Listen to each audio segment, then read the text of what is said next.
네, 놓치면 아쉬운 더하기 뉴스 시간입니다. 오늘은 경제산업부 지선호 기자와 함께하겠습니다. 자, 더하기 뉴스 첫 번째 키워드 보겠습니다. 왜 일본에만 간경한가? 유승민 의원의 모습인데 유승민 의원이 이런 말을 했어요? 네, 오늘 유승민 바른미래당 의원이 일본의 수출 규제로 인한 한일 갈등 상황에 대해서 자신의 의견을 담은 장문의 글을 올렸습니다. 네. 문재인 대통령이 아베 총리를 만나서 외교적으로 해결하라면서 문 대통령이 중국과 북한에는 한없이 부드러우면서 일본의 강경 일변도인 이유가 무엇이냐고 물었습니다. 그러니까 이제 좀 유연하게 대처하면 어떻겠냐 뭐 이런 얘기를 한 것 같아요. 네, 그런 의미입니다. 네. 일본은 우리가 단기간에 극복할 수 없는 산업의 뿌리를 움켜쥐고 있어서 경제 보복을 극복하기 쉽지 않다는 겁니다. 네. 그러면서 과거 김영삼 대통령이 일본의 버르장머리를 고치겠다고 했다가 1997년이었죠. 이 IMF 위기 때 일본이 우리의 도움 요청을 거절했다는 사례도 함께 언급을 했습니다. 예.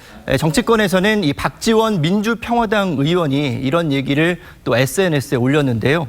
이 북중에 강하듯이 일본에도 똑같이 하면 더 좋으련만 사돈 낱말하듯 하시네요 라며 유 의원을 겨냥한 듯한 이 비꼬는 글을 SNS에 올리기도 했습니다. 그렇군요. 자, 두 번째 키워드 보겠습니다.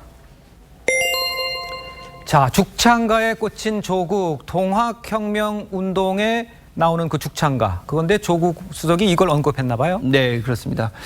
이 노래는 고 김남주 시인이 노랫말을 만든 민중가요입니다. 먼저 노래 한 소절 들어보겠습니다. 예, 한번 들어보죠.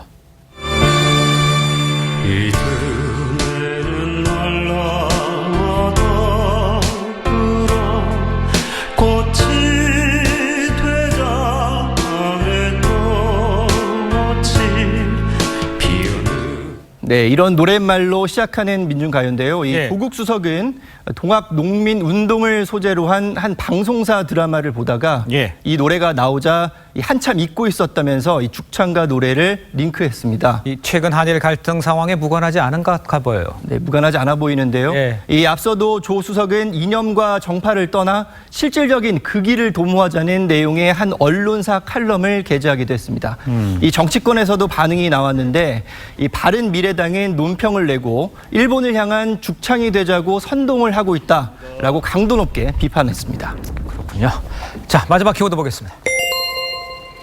인식 안 되는 8자리 번호판, 새로운 번호판인데 무슨 문제가 있는 겁니까? 네, 이 앞으로 50일 후면은 이 앞자리가 하나 더 늘어난 8자리 자동차 번호판이 사용하게 됩니다. 네. 자릿수가 늘었기 때문에 각종 인식 카메라의 업데이트가 필요한 상황인데 쇼핑몰이나 주차장 등 차량 번호 인식 카메라 업데이트 완료율이 채 10%에도 못 미치는 것으로 나타났습니다. 이 매달 15만 대에서 16만 대의 차량이 새 번호판을 발급받고 있는 상황이라서 이 업그레이드가 완료되지 않으면 곳곳에서 혼란이 예상됩니다. 그렇군요. 지선호 기자 잘 들었습니다.